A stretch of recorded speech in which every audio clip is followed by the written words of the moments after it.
Okay, here we go. B-side semifinal.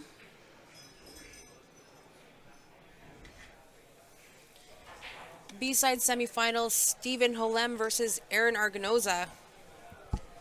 Race to 6. They just lagged. Stephen won the lag, so he will be first to break. I have Johnny Pay Pompey sitting with me. Thank you for joining me. You're welcome. Glad to be back here. Break number 1. Stephen's got a monster break on the 7-foot. He's got a monster break on any table. Yeah, he definitely lets it go here on the 8-ball for sure. Deposited a few balls here. Did he get 3 balls? I think he got 3 balls. And he's got an open table here. I don't see any issues for Steven here. He starts off with the 3-ball. He kind of just slide up, and he's got the few options. Depends how he wants to pattern this table out. But everything goes. Our apologies for the side view cam, everyone, but we've had some technical difficulties with our permanent camera up in the joist. So this was a get it done quickly kind of remedy, just so that we could stream this match for everyone. That's right. Not our typical view, but it will have to do for now. Yeah, so ideally you'd like to be a little bit straighter on this 2, but like I said, there's no issues here. He wants to save the 4 for last. But the way these balls are laying out, there's just not a whole lot of, like, he could do anything he wants. Doesn't have to stick to one pattern. And that's when you know, like, that's the kind of break you want to start a match with. Wide open table, tic-tac-toe.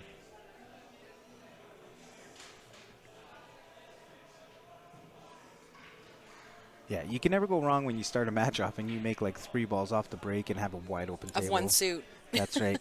That's right. Did he get 4 balls maybe even? Because I think we're missing a stripe too, so he might have gotten 4 balls. It's possible. Off that break. I think he only had 4 low balls. Yeah, just roll this in nice and easy. Steven's going to make quick work of this first rack. Yeah, Aaron's conceded the game already, so...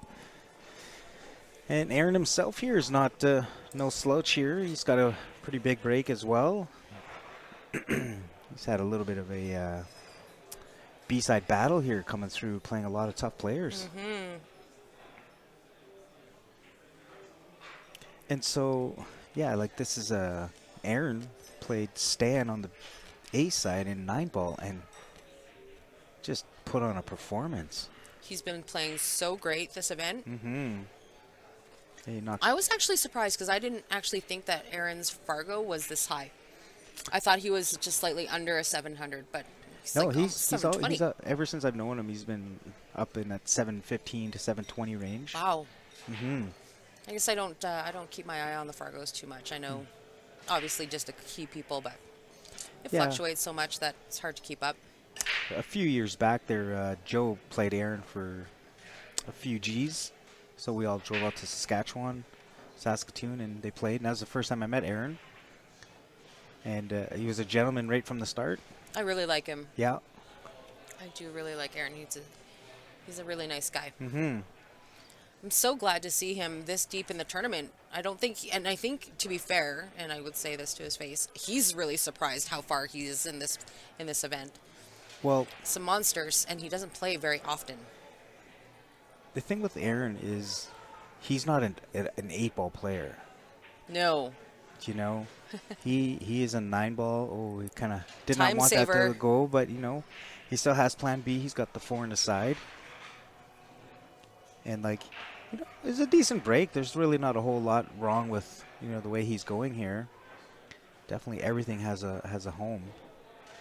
Yeah, he was not excited to play 8-ball on the bar box, but I mean, he took out Brady Golan. Oh, he's been playing great. He's been playing so good. That's a like chalk it up as a win. You just won the tournament. You take out somebody like Brady or Stan or you know, Banjo. He had a good match against Colin. You know, took that down. Colin's playing really well, so he just wants to make sure that he gets somewhat straight on this 2-ball, because the 6 goes into this top left-hand corner. This is looking at a sideways view here. How does our mic sound here, people? Does one of us got to turn it up or turn it down a little bit? Okay, so he was able to slide into that 9 ball. So A little bit of a steep cut on the 6. yeah, he shouldn't have an issue with this. Probably play the 8 in the same pocket. It's moving at a really good pace, too. Mm-hmm. It's going to tie it up here. Mm-hmm. Good way to start off this match here with 2 breaking runs. I wouldn't expect anything different from both guys. And that's what it comes down to when you get down to the nitty-gritty. It all comes down to who's breaking better. Our apologies for the camera, guys. This is just last-minute fix because our permanent camera is freezing and wouldn't allow us to stream. So this was just a Actually, last-minute this camera fix. is actually a really expensive camera. It's just, it's on a tripod, kind of in the middle of a laneway here. It was like, not stream, yeah. or put something together with some duct tape as fast as we could for everybody. We MacGyvered it. That's right. And I noticed, I don't know if you guys can see, I guess on the stream, we've got some hot spots because of the light and the autofocus. Mm-hmm. Not really sure. I don't really want to touch it. I don't want to jinx it, but we'll try and get that fixed for the next stream. Yeah, definitely just to get this rolling here because there are no A-side matches left until the finals. That's right. So we're going to be B-side for the next couple hours.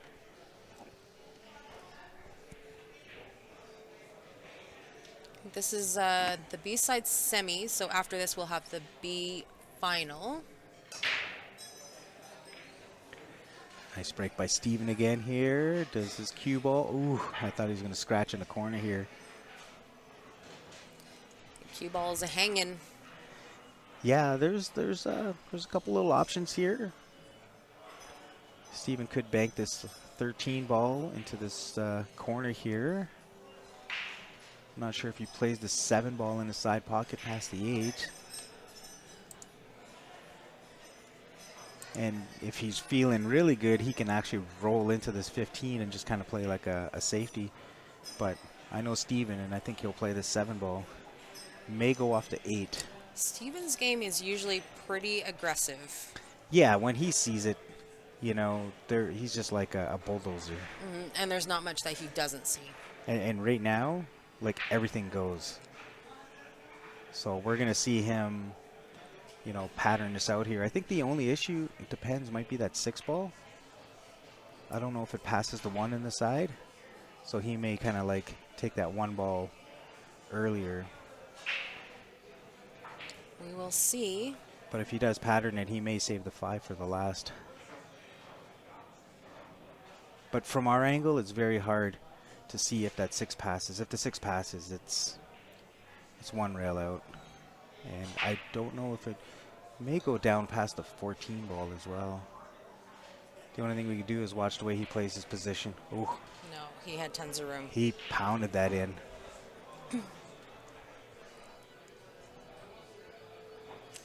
Jeff says, love this, but tell Ben to upgrade the cameras. Well, you know, all it takes is money. The cameras are not cheap. Well, the camera you're using is an expensive camera. Yeah. See, just a hair check to kill that and then just roll this 5 in. On the right side of this 5, That's get right. shape on the 8. That's important. And once you play 8 ball, this is what it comes down to, is who's breaking the best. And right now, they're both breaking great. So who's going to flinch first? That's the question. Mm-hmm. Who makes the first mistake? And believe me, these guys are feeling the heat. There's a lot of pressure here. This is for, what, 5th, 6th? Yes. Yeah.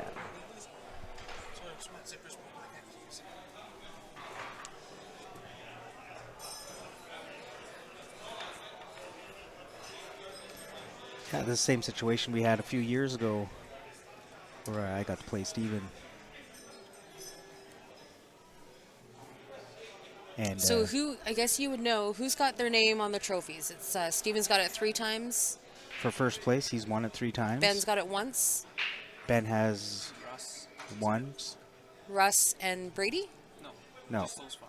those are the guys that won it. Oh, yeah, okay, so this is the 6 years. So Steven 3 times, Ben once, and Russ. Mm-hmm. Got it.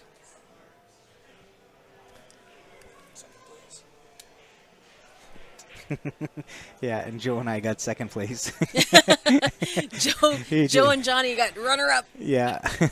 Their name's He did. technically, your He, name is technically on the trophy, no? our names are on the trophy. Yeah. So what we were saying earlier, I think the last time we commentated together, Steph, was Eric was the only guy that doesn't have his name on the trophy. Poor Eric. And we were pulling for Eric, but What happened to Eric? He kind of fell apart this event. I don't think he fell apart. No, he played. was struggling. He played Joe, and Joe played really well. And B-side, it's like when you play in these bar boxes. I mean, there's so many players. If you look at So my many run, champions in this room. I lose to Ben, and then I lose to Stan. His tournament's tough. True. It's true. There are some bar box monsters here. So many great players, and I tried my best. This was a tough event. We had 14 players over 700, 22 players over 680. Yeah. We only had 25 players under 580. So that middle ground, there's some bar box champions in that mid 600 range that can, put a few packs together. Yeah, for sure, 100%. And like I said, the year that I got second, I had to play Steven, and we both were running out a lot of racks, and at 4-4, he breaks and scratches. Like the cue ball got kicked in the side. He didn't do anything wrong. And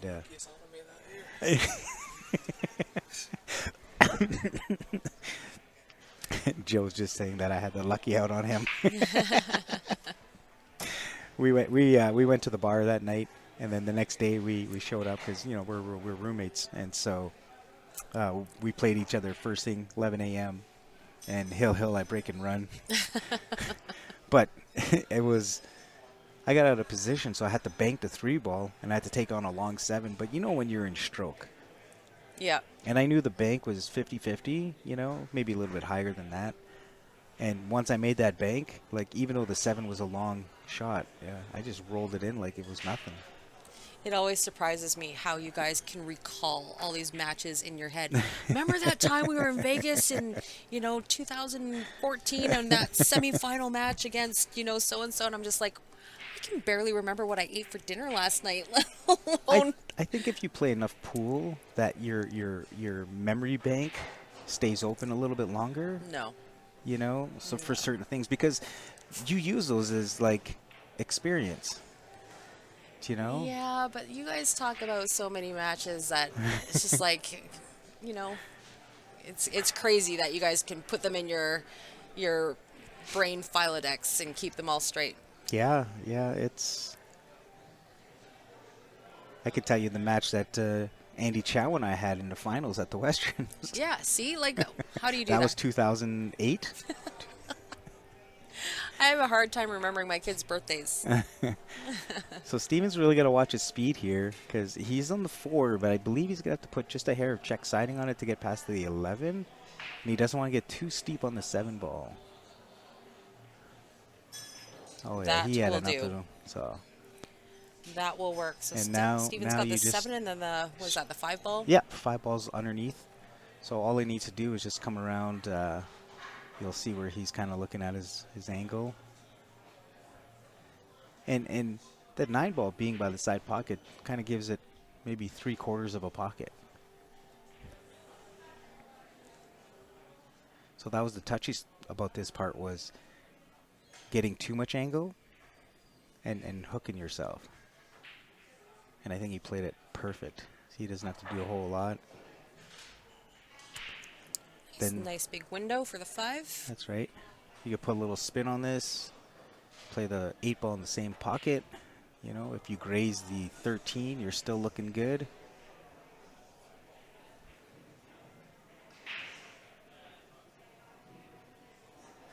Graze the 8, still looking good. Thanks a lot there, Ben. Appreciate it. We always do our best when we're here. Thanks, Ben. Ben DeWolf in the chat, a big supporter of CSL and all the events here at Leather Pocket. Pool in general in our area. We appreciate you, Ben.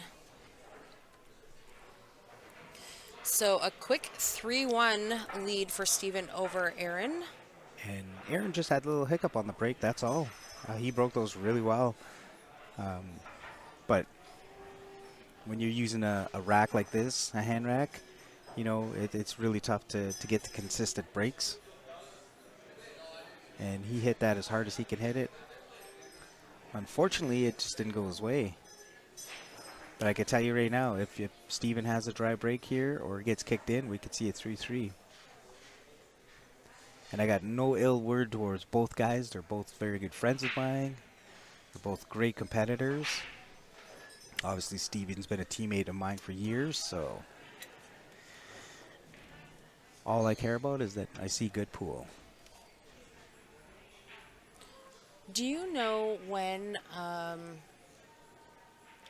Stuart and Mike are going to play? Are they going to play after this one, or are they going to play? Because I don't see them playing yet. Mikey's eating a sandwich right now. Oh, yeah. Mike's been playing since he got here this morning, so probably needs a quick. There's a very good chance that they could be starting on the table that we see in the distance, or they could be waiting for this table. If this match is like 4-1, they may wait. Yeah. We're actually making really good time for this event. We're down to 5-6. Nope. 5-6. Yeah. And, you know, it's only 6:30 here, so. Doing really well. I was anticipating another late night, but yeah, this will be done in good time, I think. For sure. So Steven has a triple combo here to start, but where he's looking is where the 10 ball is in that little cluster of balls. How to open that up.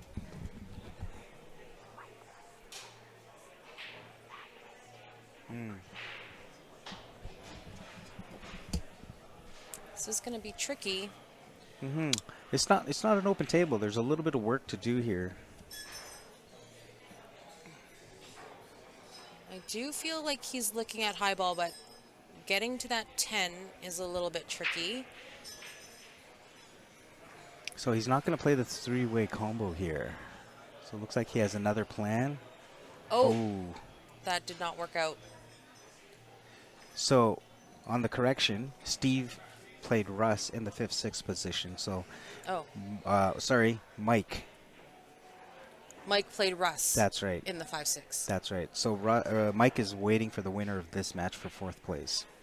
Okay. So a little bit quicker than you thought. Okay, yeah, even quicker. That was like one less match. So that's why he's just having a little chow right now. I see. Got you. So everything's going to really come down to this breakout here, because we got 4 solids, kind of like right where that 10 ball is in this rail. But stripes are wide open. But when you break this out, you got to be super careful, because you can really push one of those low balls into that pack. I think I kind of like playing with the 12 ball, just right where the 8 ball is, and kind of fly into the 6. And so if you do that, you got the 13 over the hole, you got this 14 over here, you got the 11. There's just a lot more options. And you're pushing everything up table, so you're not really... If you go this way, you can push those balls and maybe tie up your 12 9 ball. I don't mind what he's looking at here, like going into the 7, and maybe you would have the 10 ball up to the corner pocket here. Yeah. I just think and if that doesn't work, then you have that other option, yeah, because what he wants to do is just thin to 10. See, and that, I think, will work. If he can run this 10 ball up the rail, then that kind of solves that issue, right? Then he's got the 11 for the 13. So I would say in general, this ball is the key ball. If he makes this, he's out. Because I don't think there's going to be a whole lot of issues after this.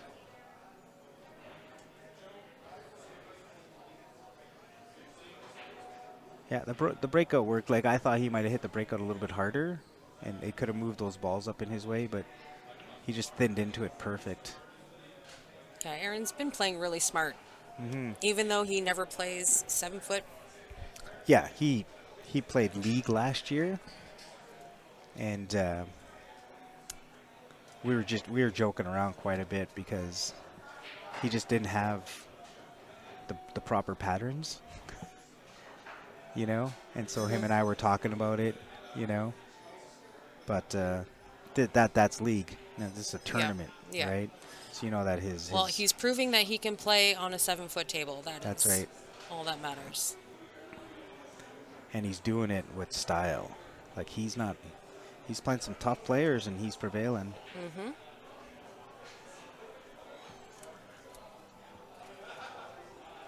There was no easy draws in this event, that is for sure. No. Slow down. This shouldn't pose a problem. Can pretty much play this 8-ball in the same pocket as this 9-ball. It's nice and simple. He worked out a pretty tough table there.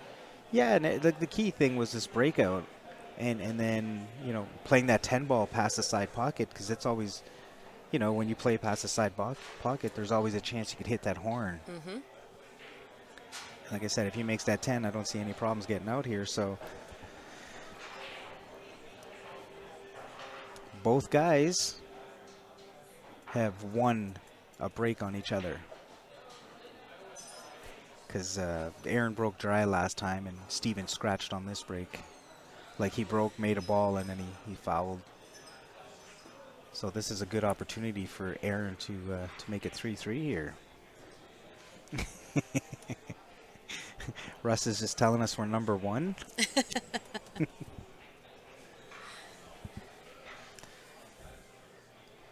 But yeah, it's good to see that Aaron's come far, you know. It's good to see him playing in these big events because he right. doesn't get to come out very often. That's right, you know. And like you said, like he doesn't play, like, you know, you might see him here maybe once a week, maybe. Mm-hmm. You know, he's a fairly busy guy there. He works at one of the car sales places, I think, for Nissan.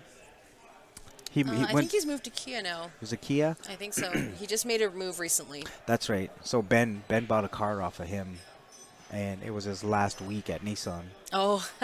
And so he said he was getting a new job at a new place. So. Good timing. Yeah. And that's why Ben's got his cool little car now. Yes. All right, break number 6. We've watched a couple of good runouts. Another 3 balls on the break. There's a few on the break here, and we have ourselves an open table here. I don't see a whole lot of problems here. You go 3, 4, 2, 1, 6. It's over. I feel you like licking your chops. This is a juicy table. This is a juicy table. And the good part is if he comes off angle a little bit on the 2 and the side, so instead of rolling forward for the 1 ball, he could slide up for the 6 and play the 1 last.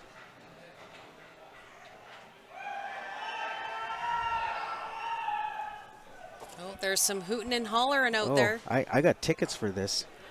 Oh, you better go and I'll be make right sure. back.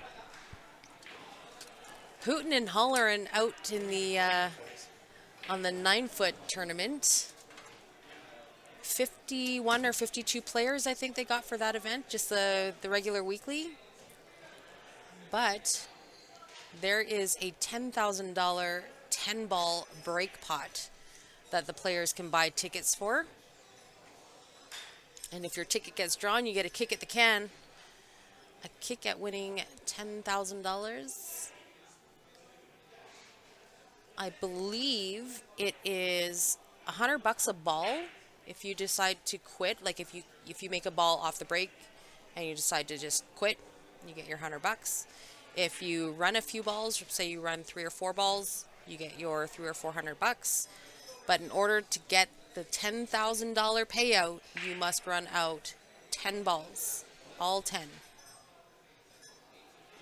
So there was some hooting and hollering out there. It sounds like somebody's ticket got drawn and they broke and made a ball, so that's always a good start.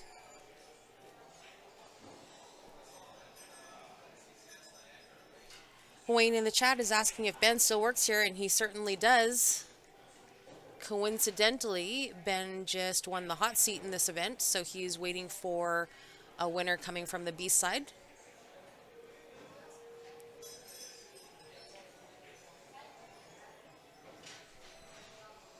Nice work here by Aaron. Take that one to the corner. He's got a nice clean shot on the 8 here to tie this match up. And it is 3-3. Going very quickly. If you are just joining us, you are watching the 6th annual one-time Barry Hooey Memorial event. This event here, we are lucky to have Leather Pocket putting in an extra $10,000 to the prize pool of this event. A side for this event is 9-ball on the 9-foots. B side is 8-ball on the 7-foots. Straight up races, open event, no handicaps, no staggered entries. It's just straight up. 96 players we had for this event, and it filled up in about 48 hours. So keep this one in mind for next year. It fills up quick. Our apologies for the side view on the camera. Our permanent camera has had some technical difficulties, and we just didn't have enough time to get up to the joist to flip it out for where it's supposed to be. So we kind of jimmy rigged something together so that there was a camera on the 7-foot table. We figured any cam is better than no cam.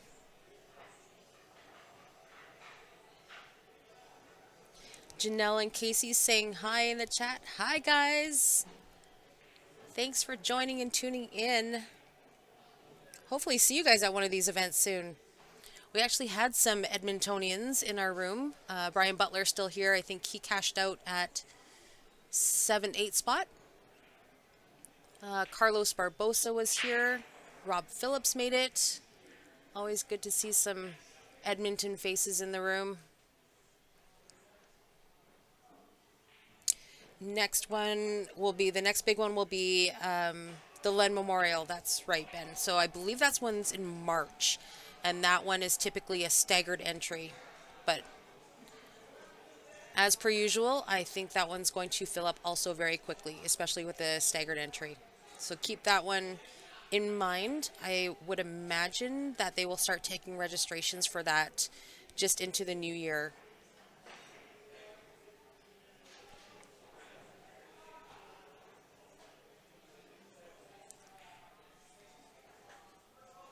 We'll hope you guys make it out soon. It would be great to have you guys. Aaron trying to navigate the out on high ball here.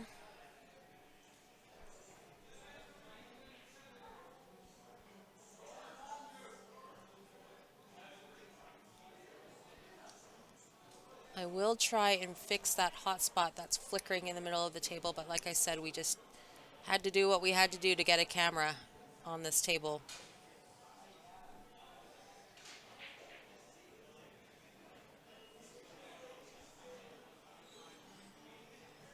Not the shape that Aaron was looking for. After that, I think that was the 13 balls, so he's going to have to go to plan B here. Work back down table to come back up for the 9. Just taking a second here just to make sure he's got a plan rooted out.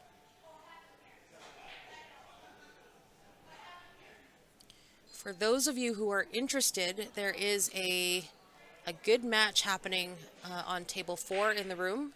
Dave Martin versus Derek Moore. A little side set for some extra spending cash, Christmas money. And that score is currently 8-7 for Dave over Derek, it looks like. And they are going to 21. So for anybody who is looking for that update.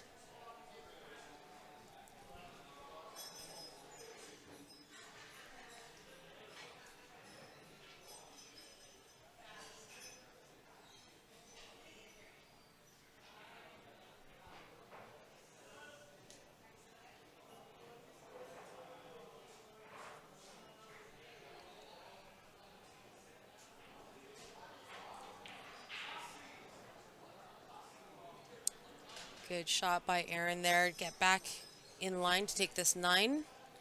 This 9 ball was a little bit tricky to get on.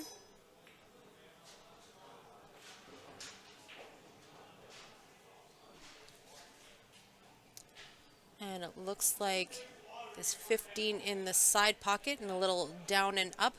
Come back up for the 8-ball in the bottom left corner. Nice little check and good weight. Geez, Aaron's been playing really good.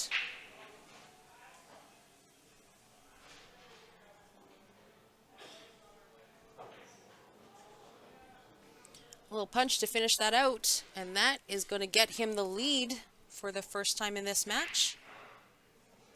These guys have been swinging blows. And it looks like they are going to take a quick break. Aaron's just going to run to refresh his drink.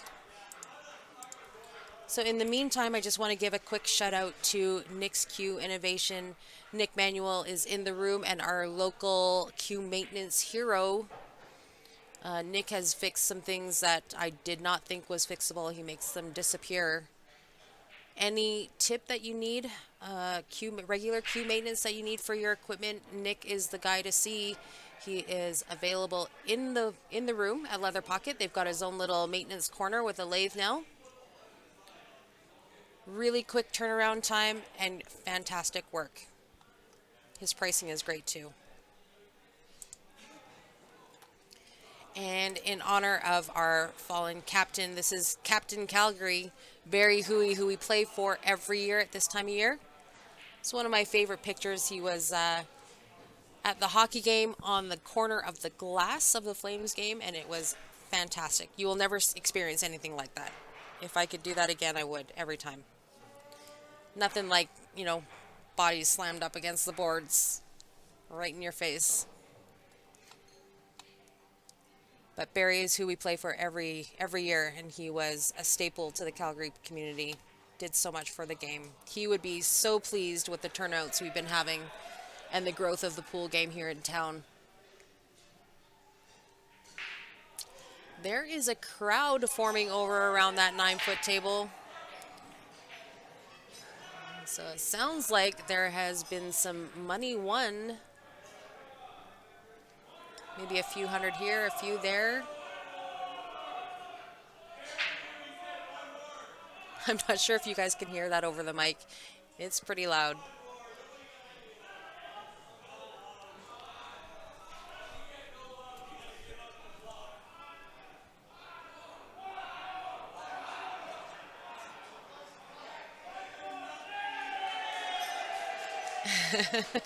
A little distracting for the players who are trying to finish up this event. They've got John Jorgensen out there trying to do crowd control. I'm not really sure how many draws they are doing.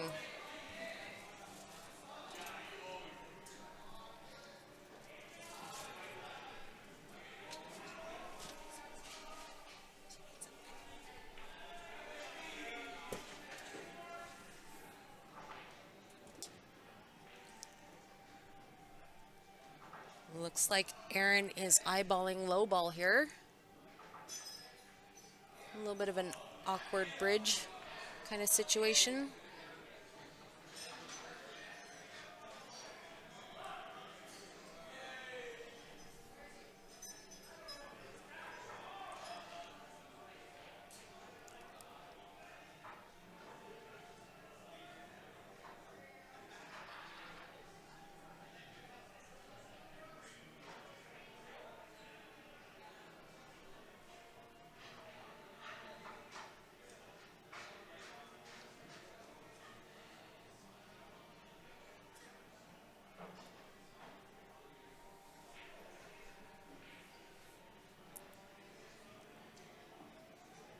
I wish I could see what was happening on the 9-foot side there. There's quite a crowd over there.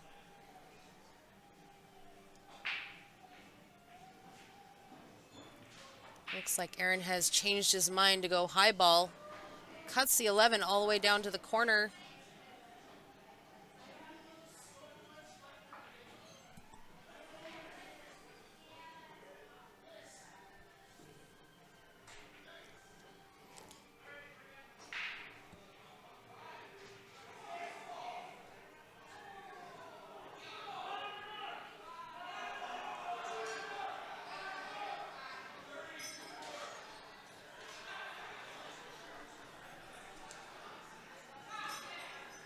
And the crowd is dispersing, so it looks like all the hype over there has come to an end. Maybe a few $100 won here and there. But nobody took down the $10,000 pot.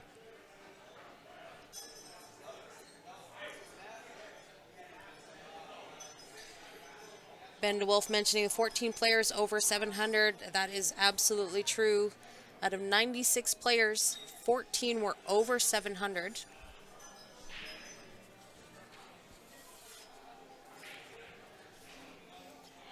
Stephen Holem at the top at 766. Our very own Ben Francis at 757. Joe Spenson third at 744.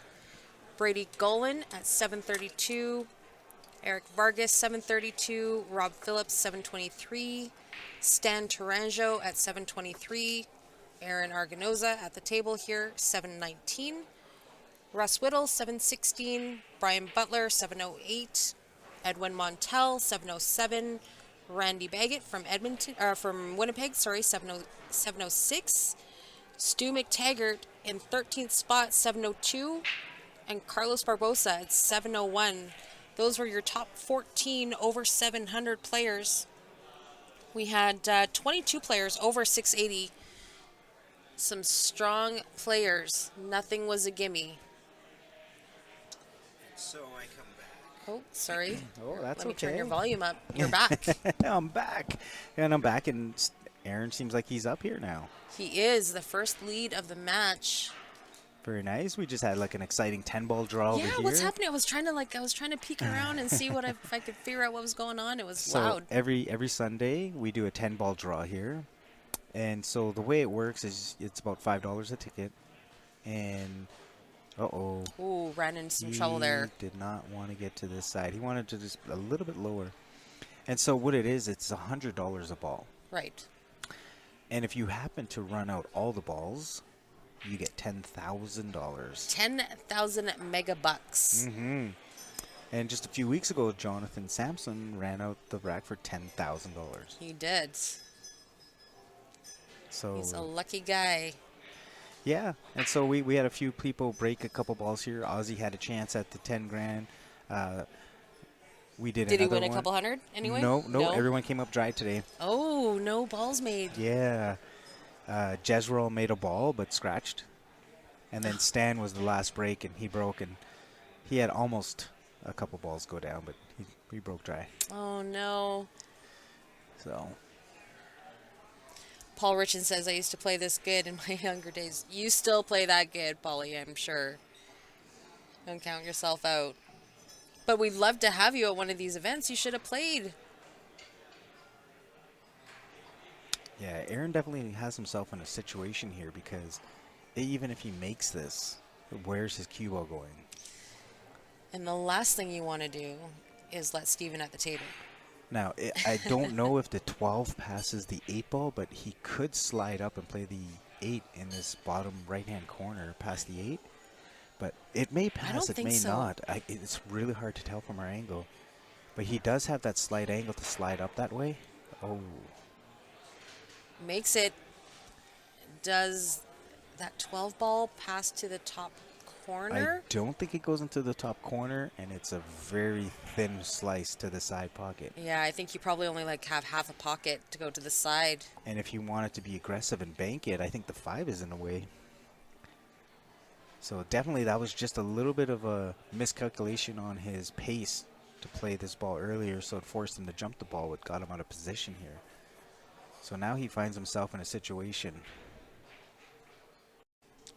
This is a situation because the end result is Steven come to clean up on the backside. And you see he's looking for the side pocket here.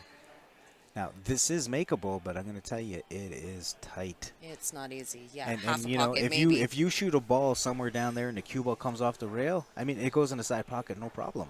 Yeah. But if you're trying to play a ball in that, if for It's some odd likely reason, it's not it's happening. way harder. Yes, that is true.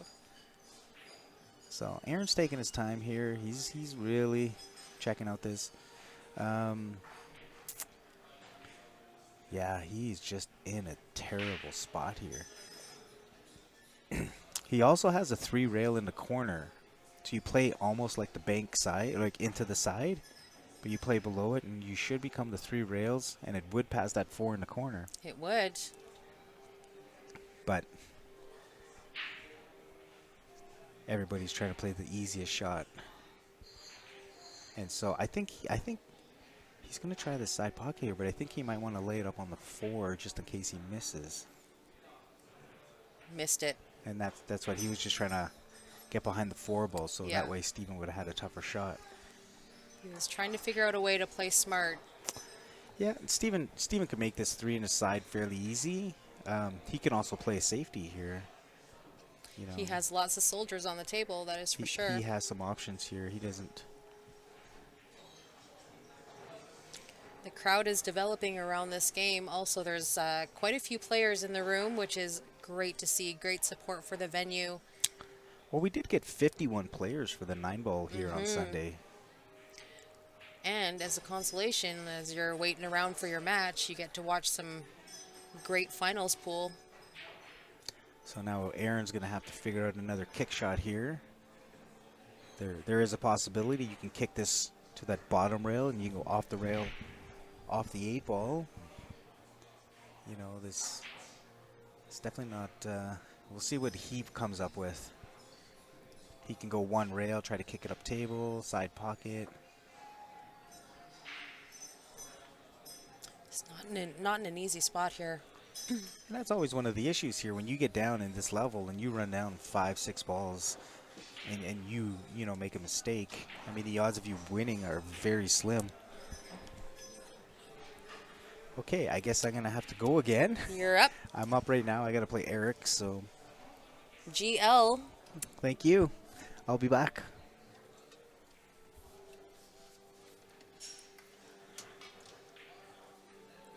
Good contact for Aaron there. Not giving ball in hand, so that's great.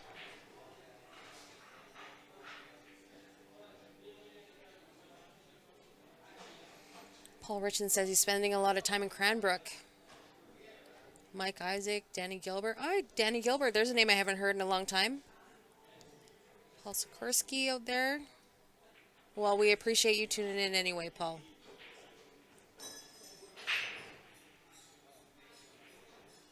We actually had quite a few faces come out of the woodwork for this event. Lloyd actually played this and made it pretty far. I think Lloyd went out in 7-8 spot. Did really well. Always good to have Edwin Montel in the room for sure. Came out for this one. Of course, Sean McKay from Red Deer.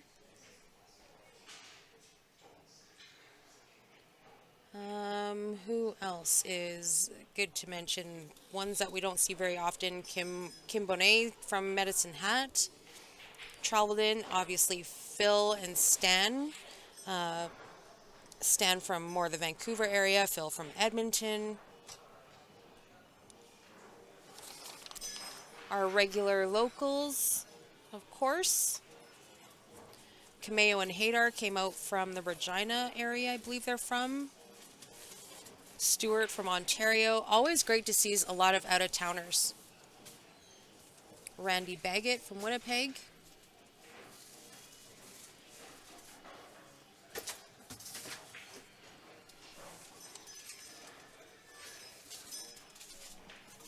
But we always appreciate you guys tuning into the streams. For anybody interested, a quick little score update between Dave and Derek. The score, I believe, Dave just moves his arm, is now 9-8 for Dave over Derek in a race to 21. Steven made quick work of another opportunity at this table. Going to tie it back up to 4-4.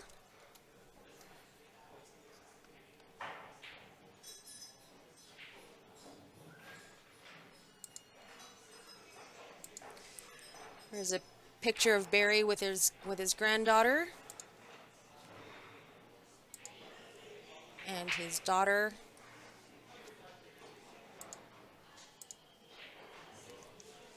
his sisters. This was his last birthday, I believe, before he got really sick.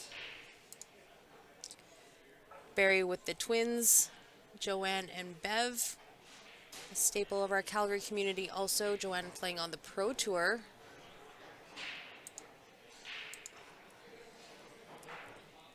And in true fashion, the team always takes his jersey out of the rafters and brings it to big events with them. Make sure that he has a chair.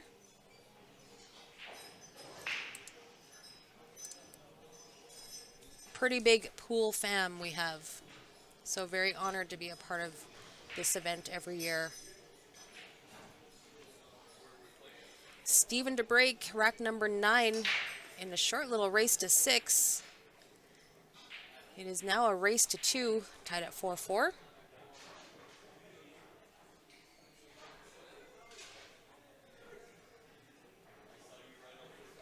I'm actually surprised, Paul, that that Mike Isaac didn't come out for this one. He usually comes out for these events. Must have been busy. Maybe it's busy trucking season.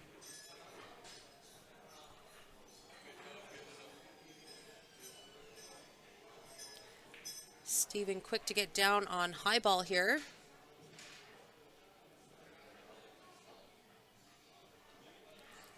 Definitely look better out of the two. The 6 ball behind the 13 there looks like it poses a big problem, so don't blame him for going high ball here one bit.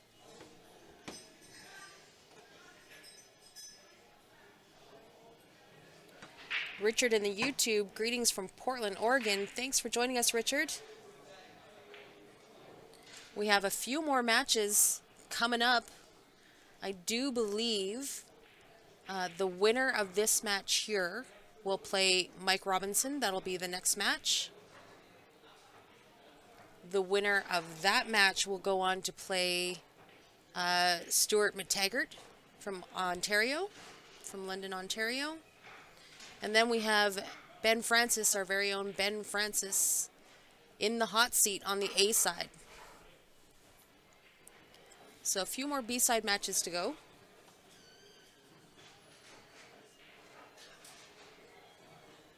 Well, Mike, you're going to Canadians. I'm glad to hear that. But you could have went to Canadians from here. Just saying. Just wanted to point that out. This would have been a good event for you. I always expect to see your face here at these. So Steven eyeing up this combination here.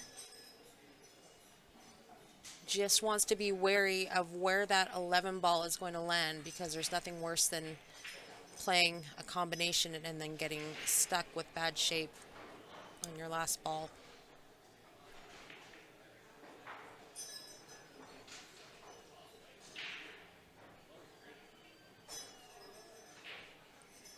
Paul says he hasn't seen you, Mike, for a month or more. Maybe you're taking a break from pool. I doubt that.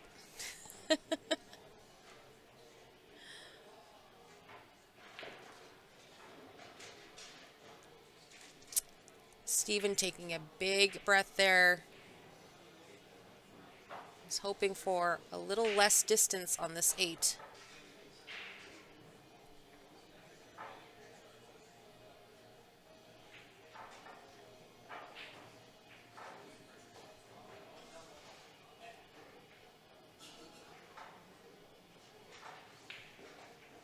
This 8 ball to take the lead back does not surprise me one bit. So it's now 5-4 for Steven over Aaron. Aaron only had the lead for a short time.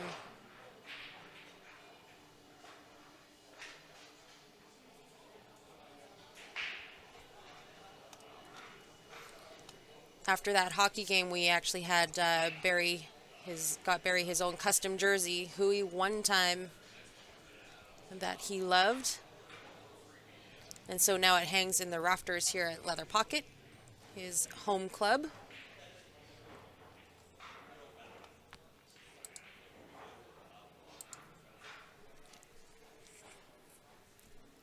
Barry's saying was one time.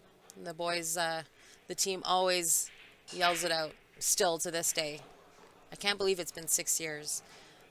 But they cheer on the one time all the time.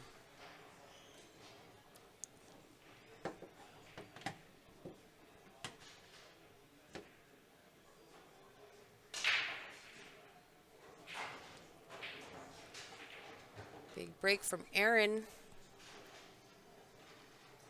Did he get a ball? Geez, that was that one real quick. I think he got 2 balls.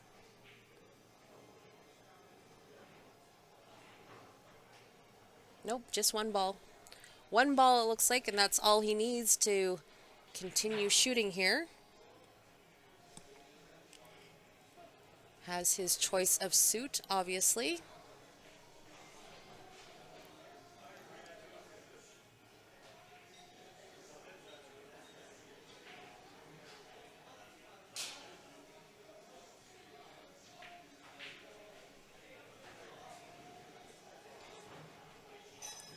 Looks like either choice is, it wouldn't be bad. Both suits are quite open, nothing tied up. There's a good opener on each. I see the 6 or the 2 for low ball. Maybe even the 4. A few options for a high ball also. Either suit looks pretty good to go. Aaron's going to choose to go high ball, and he's going to make a mistake here. Drew right into that 13, and it's going to tie it up on Steven's 6 ball. That might pose a problem.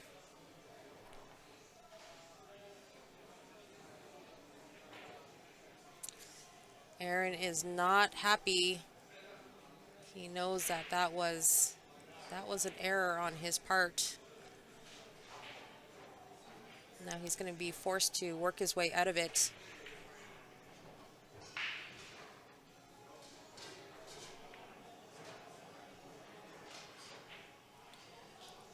I would imagine all you can do is kind of take 1 ball at a time, hope that you can get the angle on that 15 ball to open it up.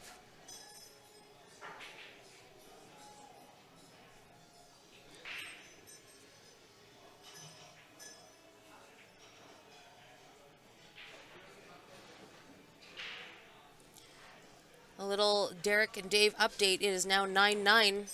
Square at 9s in a race to 21 for those of you interested.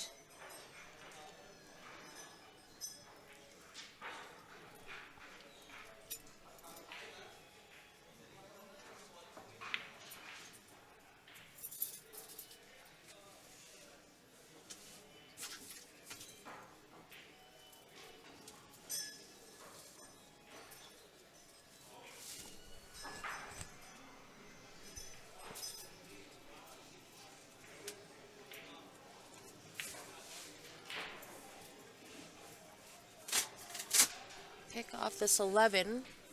I believe Aaron does have the window for the 14 ball between the 2 and the 8 if he chooses that.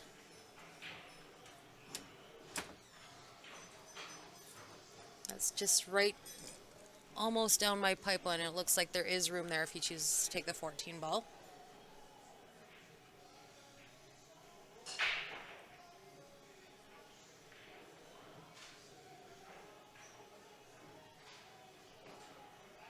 He's going to choose to leave it. And that 9 ball gives him shape for the 15 and hopefully a breakout on the 13 there.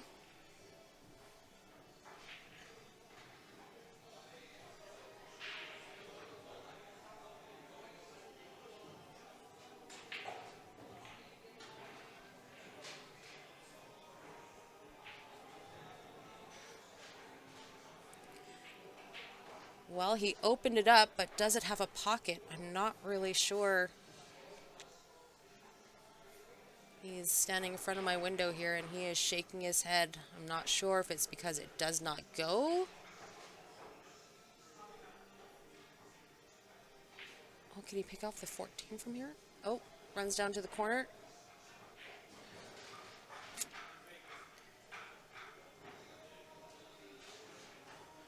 He caught that 3 ball, and that's going to put him in a precarious spot.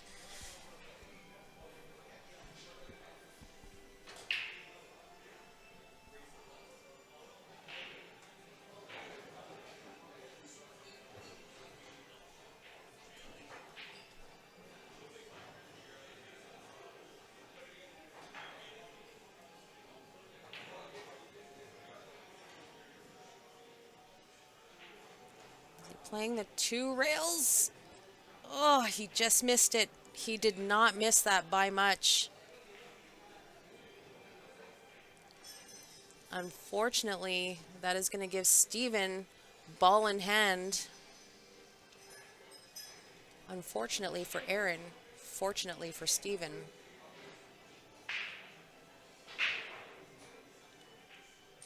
Steven just planning his escape route now.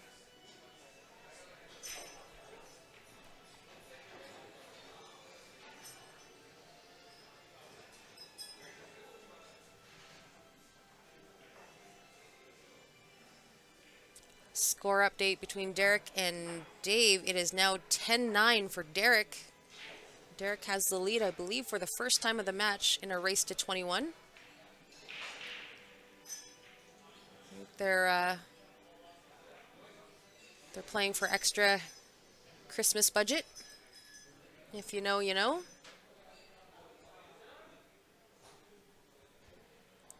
Jay Lee, it is your one and only. I'm the only one who had availability today, so you're stuck with me. Hey, it was good to see you the other day. Glad you stopped in.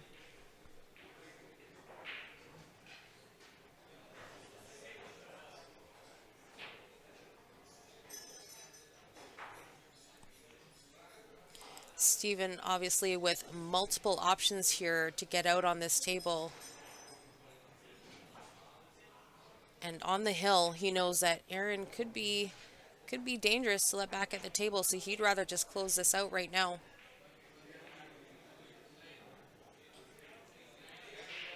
Currently for the 5-6 spot, loser goes out in 5-6.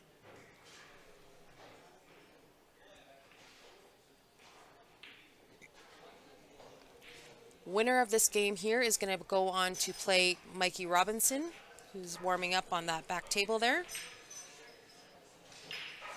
He's been playing back-to-back since he got here this morning, I think at 10 o'clock. So had a quick bite to eat and a little recharge. I think he's just warming up for the next game. So he'll play the winner of this match here that we're watching between Steven and Aaron. The winner of Mike and his opponent will go on to play Stuart McTaggart from London, Ontario. And then we have our very own Ben Francis waiting in the hot seat. So after this match here, we'll be down to our top 4.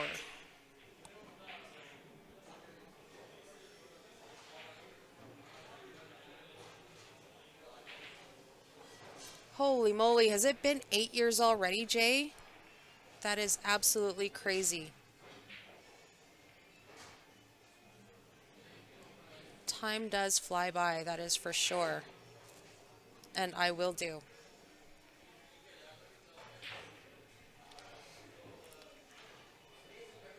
This 2, slide over for the 8. Aaron throws in the towel and concedes the game. That gives us a winner. Steven Holem is going to go on to play Mike Robinson in the next match. And that'll be a good one, a barn burner. But we're going to do a quick reset, everyone. Let the players hit a few balls and refresh their drinks and whatnot. And then we'll be back, I would imagine, in about 10 minutes or so. So don't go far. We appreciate you tuning in. We'll be right back.